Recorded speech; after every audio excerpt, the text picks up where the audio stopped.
And as they led him away, they seized one Simon of Cyrene, who was coming in from the country, and laid on him the cross to carry it behind Jesus.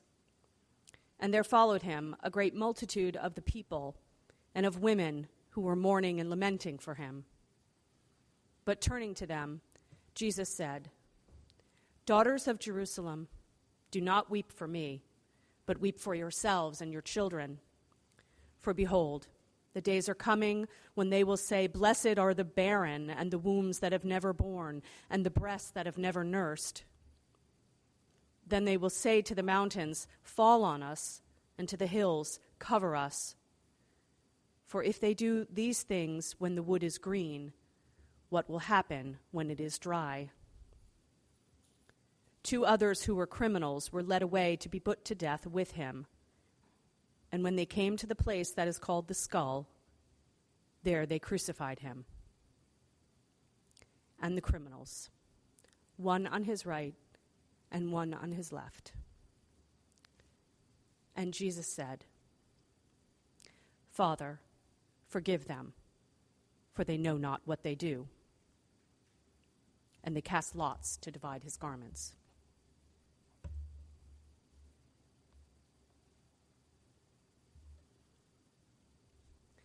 People have been coming together like we have today for about 400 years to meditate on Christ's last words. The 7 phrases that we'll hear today are scattered among the 4 Gospels. They come most heavily from John and Luke. But in these short phrases, we hear the gospel encapsulated. We come to understand who Jesus is. We see him as both fully God and fully human. We find great mercy in the words of our Creator become human. We experience his love for us in such a visceral way as we recount the story of his crucifixion. But we also feel shame and horror, realizing that the one who makes all things new is dying because of us, because of our brokenness, our incompetence, our sin. Forgive them, Father, for they know not what they do.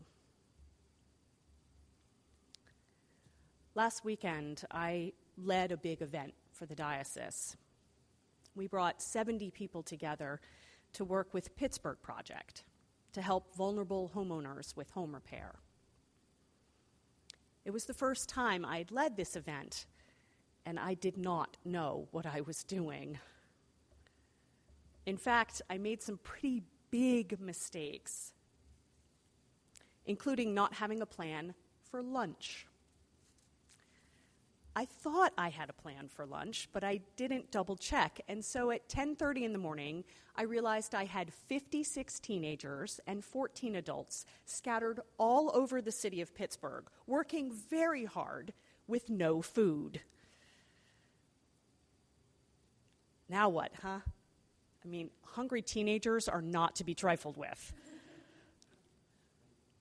Well, thankfully, we have a wonderful bishop. I called him, and he very calmly said, "Tracy, don't worry.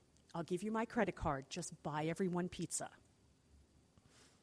I also have a hugely understanding husband who used all his skills from Lyft driving to deliver 20 pizzas to houses from Mount Oliver to Homestead. And he did it all by 1 o'clock. I was so grateful, but I was also embarrassed. I don't like appearing incompetent. I don't like letting others know that I make big mistakes, sometimes big mistakes that involve a lot of other people. Admitting that we don't know what we're doing. Admitting that we make mistakes and hurt other people. Admitting even sometimes we hurt other people on purpose. Who wants to do that? So much of our lives is spent covering up our embarrassment and hiding our shame, but frankly, that's time spent crawling around in the mud trying to put lipstick on a pig. We might get that lipstick on the pig, but now we're covered in mud. We can't hide from our sin. Jesus' first words from the cross tell us we don't have to hide. He looks down from the cross and sees the soldiers that are gambling for his clothes, the religious leaders that are hurling insults at him, and the backs of his fleeing male disciples. And he says, "Father, forgive them, for they know not what they do." He sees their sin and he loves them anyway. In the historic story of the crucifixion, we see the whole gamut of sinfulness, from incompetence to calculated cruelty. These words are found in Luke's gospel. Luke sets the scene for us just before this reading. He tells us that Pilate, the Roman ruler, was hesitant to kill Jesus. He called together the chief priests and the rulers, and he tried to reason with them. He said, "Nothing deserving death has been done by him. I will therefore punish and release him." But they all cried out together, "Away with this man, and crucify him, crucify him." Again, Pilate tries to convince them to release Jesus, but they were urgent, demanding with loud cries that he should be crucified. And their voices prevailed. So Pilate decided that their demand should be granted. The scene is one of an angry crowd crying out for the blood of an innocent man and a weak ruler, too afraid of the people to do what is right. And what is Jesus' response to this murderous anger and cowardice? "Forgive them, Father, for they know not what they do." The religious leaders were only part of the crowd that was reviling Jesus. There were also the Roman soldiers gambling for his clothes and throwing out insults as he hung there in agony. "If you are the King of the Jews, save yourself." And still, Jesus' response is, "Forgive them, Father." Jesus offers grace and forgiveness and asks nothing in return.